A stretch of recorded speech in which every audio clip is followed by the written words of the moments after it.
obviously every person is different, and everyone's you like you say with the meditation and the mindfulness, you had such good grounding, didn't you, that somehow had come into your life before this happened. That's really helped you.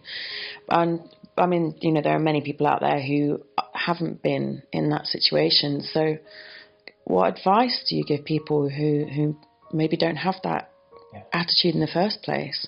It's I have to say, there's no magic wand, obviously, for how to handle things.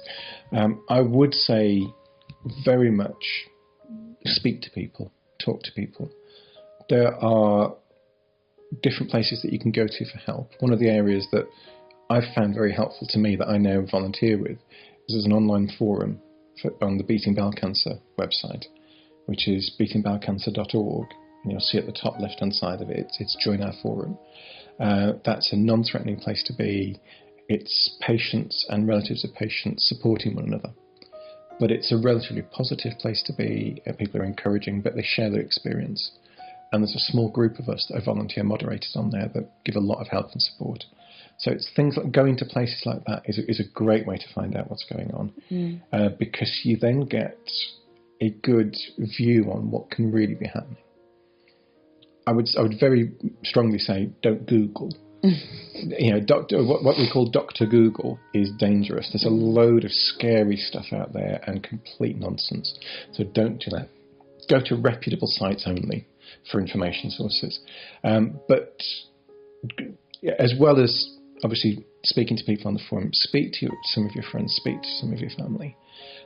Tell them what you're thinking, tell them what you're going through, and tell them what you want from them and what will help you.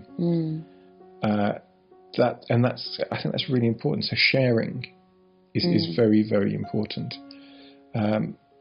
Be honest with yourself about how you're feeling. Don't push yourself too hard, but don't wrap yourself up in cotton wool and lie in a corner. It can be very easy to just roll over. There was a lovely phrase that one of my friends introduced me to not long after my diagnosis, which is, you don't know how strong you are until strong is the only option.